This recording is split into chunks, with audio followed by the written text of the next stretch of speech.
I'm a teacher at Lytton Middle School. I'm also the varsity softball coach. I'm a resident and a taxpayer of Penn Hills, the mother of 2 children, Declan 3, Delaney 5 months.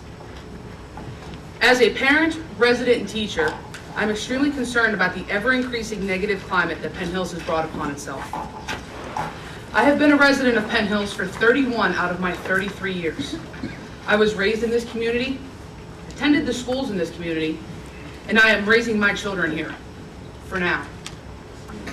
Being a student of Penn Hills and having parents who taught me the value of education, I have earned bachelor's degrees in biology and in psychology, 3 master's degrees in infectious diseases and microbiology, in forensic science, and in education. As well, I've attended the Duquesne University Cyril Wecht Institute for Certification in Forensic Science and the Law. My career path to teaching was not a direct route.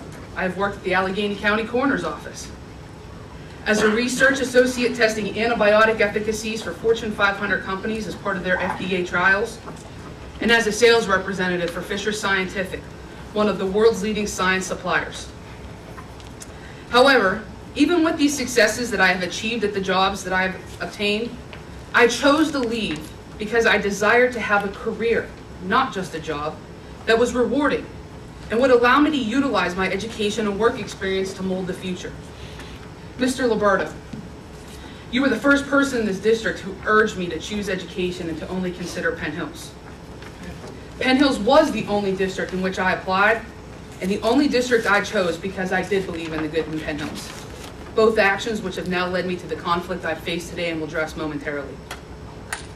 As a teacher in this district, I have had a number of professional and learning experiences.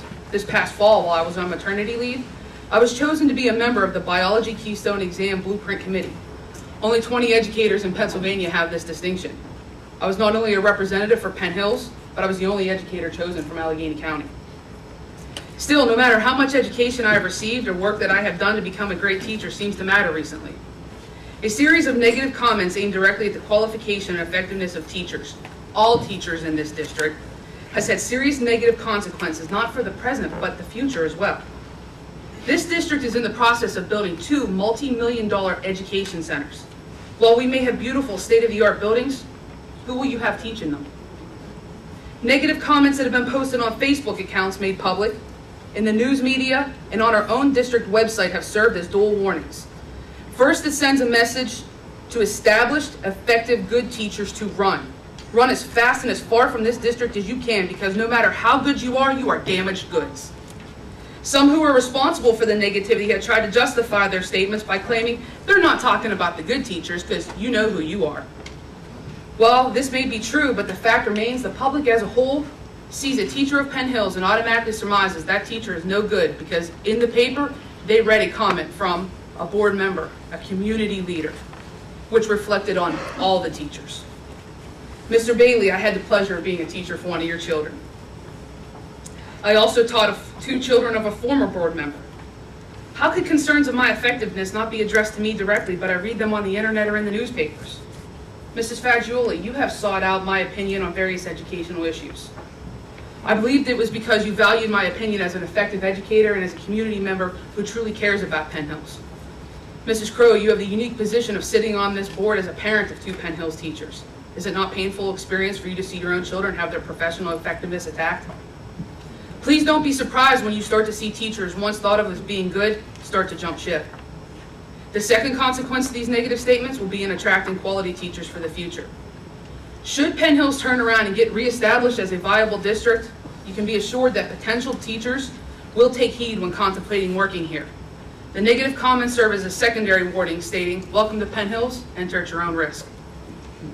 Additionally, I have been told and have read comments, as well as my colleagues, that teachers are lucky to have jobs in this economy. I know 60+ staff members who are not feeling so lucky today. In times of recession, teachers are needed more than ever. Who will train or retrain your workforce? Who will prepare the leaders and workers of tomorrow? How many people in this room were self-educated? Our superintendent was once a teacher. One of our board members was a teacher. All of our board members were educated by teachers. This district special labor council, you guessed it, taught by a teacher.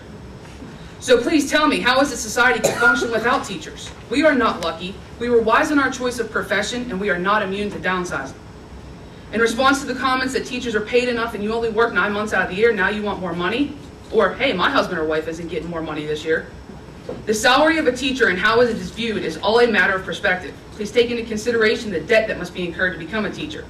We are required to go to school, to pass state-required exams at our own expense. For those of you who are in a situation like mine, careers before higher education, before teaching, the district did not pay for any of that education, yet benefits from it. Currently, I am at a master's plus 60, still at step 6. I have incurred an educational debt of roughly $80,000.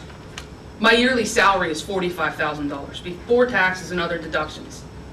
While my salary may seem more than sufficient for some people, my educational debt means monthly payments of $350. In addition, my spouse, whose salary is roughly 15% less than mine, has an educational debt of $45,000, which is an extra $300 a month payment. These payments will last us for the next 28 years.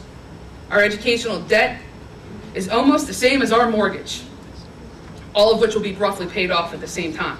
Combine this with the usual housing expenses, car payments, and needs of 2 children, I suddenly don't seem so well off.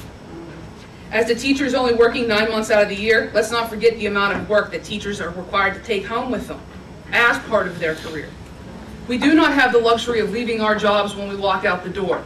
There is grading, lesson planning, parent phone calls, emails, and countless other responsibilities that we must tend to outside of our contractual day. I have also read and heard comments in regards to the amount of time that teachers give outside the contractual day. Specific comments about teachers not attending voluntary meetings for specific organizations. Some have stated that they feel that teachers should give more of their time after school. This has to stop. I give what I can. As I stated, I'm the mother of 2 young children. I have a family which I am committed to and who needs my attention and time. Any parent in this audience should understand that. As to teacher effectiveness, the negative comments aimed at us and our abilities are coming from people who don't seem to be qualified to make such assessments. Those who are making statements, what are your thoughts on the Teaching Matters video series from PDE? How many of you have actually watched these? How will you help me prepare differentiated lessons with scaffolding, choral response, I do, you do, we do? How many even know what I'm talking about?